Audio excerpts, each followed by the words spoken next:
Snowfest is back in Remsen, New York, and Amy Smith is here to tell us all about it. Stay tuned for a great episode. Hi, I'm Nick Polce of Gateway Properties, and you're watching The Open Gate.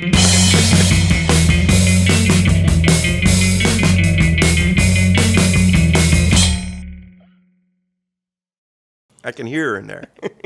Hey, it's Nick Polce here with The Open Gate, and we're going to put on season 2 now, and we've got some great guests coming in, and this morning we're starting out with Amy Smith of the Remsen Snow Fest.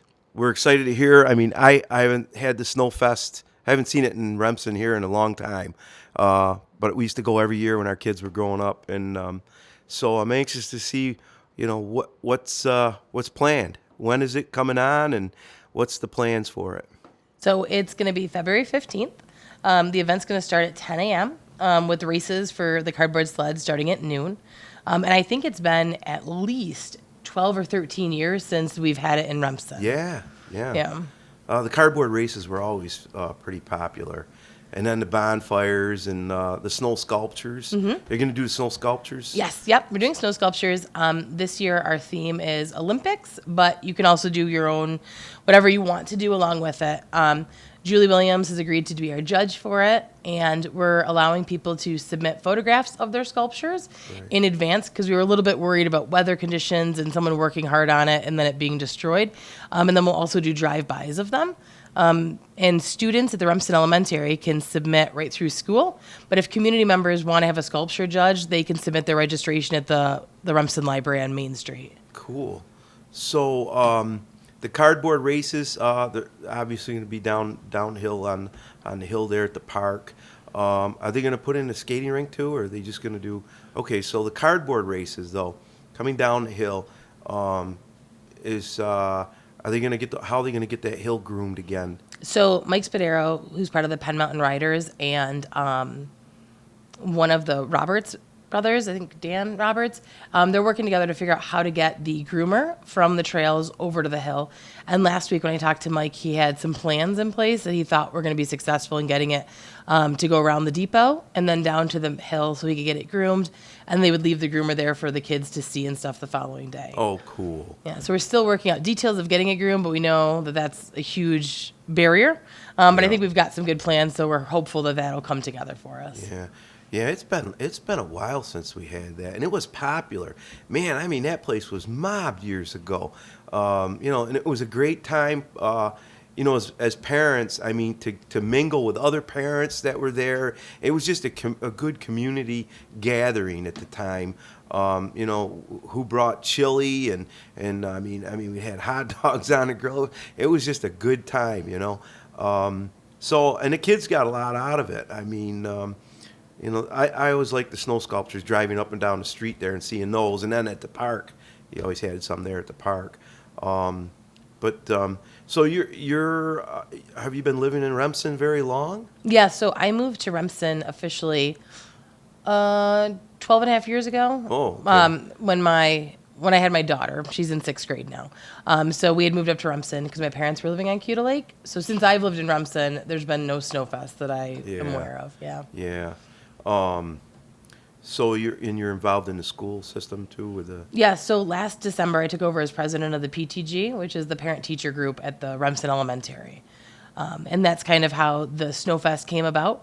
When we took over PTG, we started moving some of our larger events to the park in order to get more of the community involvement and to be able to do different things like have food trucks and things like that. Oh, nice. And more space to do activities. So we moved our Summerfest to the park last June, and immediately people started talking about this Snowfest and how they wanted it to come back. We then did an Autumn Fest at the park and built like a haunted house and had food trucks and trunk or treats and the same feedback. This is great, but we want to have Snowfest. So myself and Denise Dalton, who's the treasurer of the PTG, decided we would try to put this Snowfest together again. And so we reached out to the community to see what people remembered, what they wanted, and then we had kind of an open meeting. So the PTG is hosting it, but it's just more of a community-wide thing. We've got the Methodist Church working with us on the chili contest. We've got some other groups working with different things, getting our wood, getting things like that together. Really wanted the community to be involved in it and help out. Yep. I remember you got to wear You can't wear. You got to be careful of that bonfire, man. I mean, it melted some snowsuits there. You know, they got too close, but man, we had a big bonfire there. It really was nice, and it didn't matter how cold it was. Everybody had a great time at those things. But yeah, so you're getting a lot of input from the community on getting it back. Then that's great. Yeah, the Methodist Church is going to run the chili contest. They just put out advertisements about it. I think they're allowing 10 entries into it. Yeah. And they're going to host that. And then we reached out to Ben Simons, but he's now retired. I guess he was big in the fire building. But Andy Roberts is going to be providing us with our wood. So he's going to be bringing that. Yeah. And then Mr. Jones is going to be tending our fire and keeping it going. We got the fire department on board, so they'll be present and helping us with things. Yeah. It takes a community to make it happen, man. It definitely does. It does. That's cool. This is going to be a good thing for the community. I hope it gets a really good turnout for you. And so, any other good things coming along with the PTG? Oh, yeah, we're trying. We are doing February 17th. We are treating all the kids at the elementary and the high school to free ice skating at the JFK Arena in Rome. We're going to be paying for them and one adult to go and skate during winter break. We're also going to be taking the entire elementary school up to Old Forge they do a one school program where all the kids in the school read the same book. The book they're reading this year is based on there's a movie based off of it. So we reached out to the Old Forge movie theater and we're paying for all the kids to go up and watch the movie once they've read the book. We're working on our Summer Fest again, which last year we had a foam machine, we had music, we had food trucks, we had raffles, things like that. So we're starting to work on that as well. And then we're also bringing the school to a UCFC indoor soccer game on March 1st. So I think those are kind of our things that are coming up now. I feel like I'm definitely missing a few things, but we try to be really active. And we're going to be fundraising in the month of March. Well, in February, we are selling a calendar. And each day there's a different opportunity to win a gift card or a basket from a local business or family. And all the money that we earn from that, we are using to buy school supplies. Last year, we earned enough money to buy school supplies for everyone in the elementary school. And that's our goal again, is to be able to buy that. Oh, that's great. Yeah. We are really blessed. Remsen's, my kids got a great education there. It's a small school district, as you know, and it's been really great, really, for being a small district, small school system. I mean, you feel like your kid's in a private school, so it's awesome. Yeah. And then things like this, when a community comes together, is great, you know. So, but yeah, I hope the weather cooperates. Of course, it's looking like we're in a long winter anyway. I was just asking this morning, we were talking about the snow sculptures. I'm like, with the snow the way it is, it's like, how do you get that snow if it's not packy? How do you get it? I mean, do you water it down? What do you do to get it to mold it? I have no idea. My husband, I guess, was asking about it, and I have not a clue as to what we would do to do it in our yard. Even like to blow it enough to make something, because he was talking about snow blowing it up so you could like have a big pile and then like craft it that way. Oh, yeah. I don't really know. That's definitely something we're more concerned with, building our cardboard sled. There were some real artists there. Yeah. I mean, last time, holy mackerels. I got two kiddos that are both very interested in what they're building, and my son wants to do a pirate ship. I'm not sure what my daughter wants to do, but how we're going to build it and cardboard and getting the right stuff. So I had asked my family if anyone wanted to buy a new refrigerator. Today is the time. Like, let's get the fridges in so we can get those boxes and start building from them. I remember we had an igloo there, and the adults all got to congregate in this igloo, which was really cool. So that was neat. Someone built an igloo? Oh, yeah. Really? Oh, yeah. It was really cool. So you obviously, Dennis Corrigan. Mm-hmm. Dennis has been real instrumental in Snow Fest over the years, too. And he had some pretty cool sleds there, cardboard sleds that he made up. When you mentioned the pirate thing, that instantly reminds me of Dennis, Yeah, it was. There were some real artists involved in that sled race over there with the cardboard. It was pretty cool. We do encourage anybody who has a cardboard sled. I know that a lot of them got burnt afterwards, but if you do have a sled from years past and you want to bring it so we can display them, I hope that Dennis will bring. He's got Turd Ferguson's old motorcycle in his garage, so hopefully he brings that down for people to see. Geez. And Yeah. yeah, some of the creative things. Because I originally, like I said, I've never participated, so I in my head thought that these are kids like going down on pizza boxes or something. Like this was a really basic. Yeah. And then someone showed me a video of a Viking ship that a bunch of kids were flying down. I guess the Boy Scouts had done it. And that was what I was like, this is not what I thought. You know? remember the bicycle. That Yep. I remember, yeah.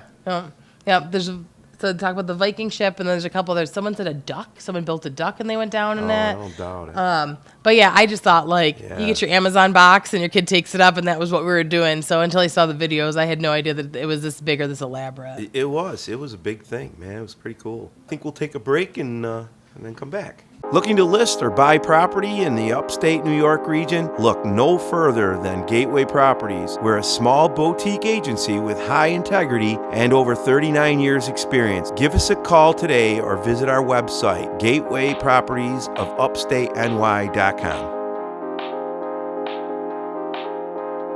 You know where you turn by the bakery and you're going to go towards Prospect? Mm-hmm. Okay, when you start up the hill, look down to the right or Yep. left, and there's a canal in there. Yeah. And I just said to a buddy of mine, what is that? I've never figured out what that thing was. It was a canal. There's no doubt in my mind it was a canal. Yeah. All right, you guys ready to come back? No, Oh, yeah. no. Okay, we're back, Amy.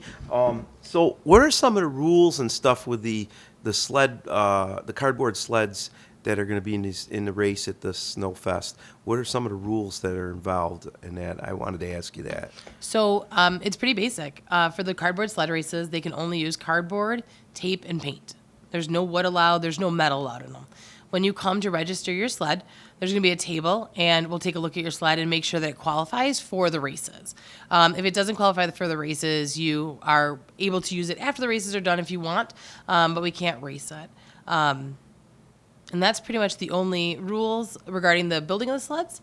And then we didn't identify categories, but we'll have the race run in different categories depending on ages.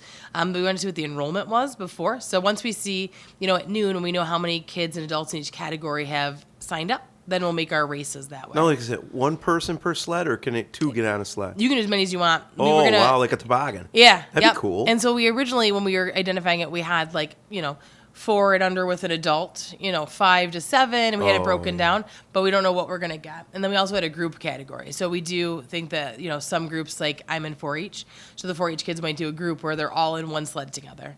Gotcha. We'll see Are who there going to enrolls. be prizes too? Yep. So there's going to be prizes. Everything, there's a $5 fee. So each sled is a $5 fee to enter. And the snow sculptures, it's a $5 fee. And from those fees are where we're going to get the prize money from. Oh, cool. So it just rolls back around to the winners. There'll be also, besides chili, there'll be a chili cook-off, I think you said? Yeah, so the Methodist Church is doing a chili cook-off. In addition to that, for food, we reached out to the high school to see if any of their groups wanted to provide food, like they do at the Barn Festival. Some of the classes will do different sales, and we haven't heard back from them yet. If they don't want to do it, though, the Methodist Church is going to be selling hot dogs and hamburgers at the event. Oh, good. Yeah, so we'll have that. Good. And then the PTG is going to be doing a bake sale also. Oh, awesome. And the VFW is donating hot chocolate. They're going to do a hot chocolate bar for the kids, good, too. Yeah. Good. I hope it does well on that. So now, there's going to be a dunk tank? We would love to have a dunk No. tank. Now, is Dennis Corrigan going to be helping you out with all this? Yeah. Yep. So I went and met with Dennis, his daughter Kim, and his grandchildren. So Dennis's grandchildren are now elementary school age, and so his daughter Kim is involved in the PTG. And we went and we met with Dennis and talked to him about, what he had done in the past and what worked and what didn't work. We got a lot of feedback from him and a lot of thoughts, and we are taking what he said, and he's going to help us with getting things set up regarding a lot of things I didn't know about, like the tracks and the roping off and all of that. So he's going to walk us through that, and then he's going to be announcing at the event. So he'll be there doing the announcing for us at the. Have you physically looked at the park there? Been over there? Mm-hmm. And is there anything left of? We used to have an old ski tow there. Yeah, the building is still there. I'm pretty Is sure, that- or a remnants of a building are over on the far side of the ski hill. Yep. Oh, that must have been so cool. That was just before we came into the community. That it was just ending then. So, do you have enough helping volunteers? I mean, how does one and what do you need help with? And I mean, can you elaborate us on that? Yeah, so we definitely need help. We can use as much help as we can possibly get. We currently, the Methodist Church is doing our chili contest. We have VFW, who's doing the hot chocolate. The PTG is doing the bake sale. We definitely could use baked good donated to that. Then we also need volunteers to help at the hill, and preferably people who know what they're doing, because a lot of us have never been there, but getting the kids organized to come down the hill, and then at the bottom with the timing, we don't have anyone doing that. We need some people to help out with the registrations. Really, anywhere that people want to help, Right. we can use them. Right. We need some help with cleaning up the park afterwards, and getting rid of everything and making sure that it looks as nice as it did when we got there, as well as set up on the day of, coming in 7:30, 8 o'clock in the morning and getting stuff set up. We need some people or a few people with snowmobiles who can help tow things. We have to get the MC equipment, the speakers and tables from the parking lot all the way to the other side, and that's quite heavy, so carrying it through the snow will be difficult. So I think those are kind of the areas, and if people want to volunteer, they can reach out to us at remsenptg@gmail.com or on Facebook.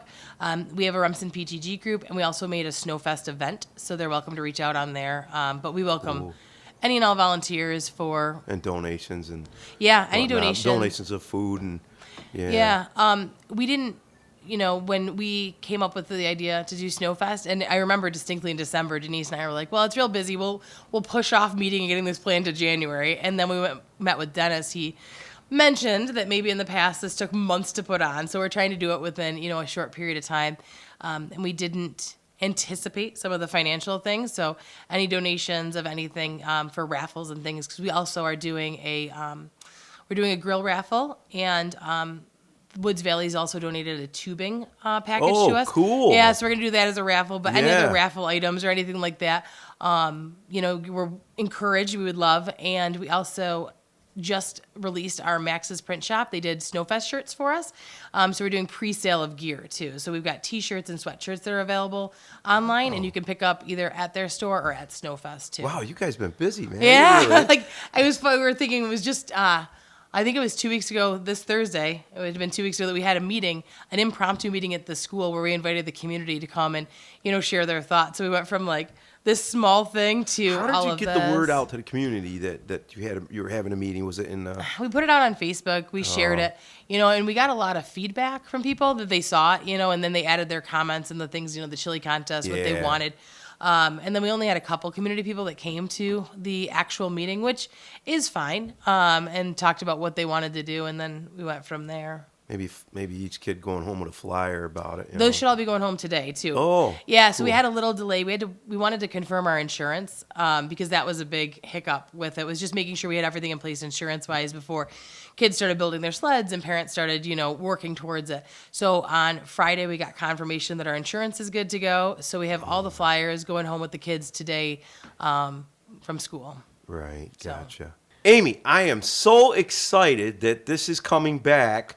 And again, what were those dates that it's going to happen? February 15th from 10 a.m. to 5 p.m. at the Remsen Town Park.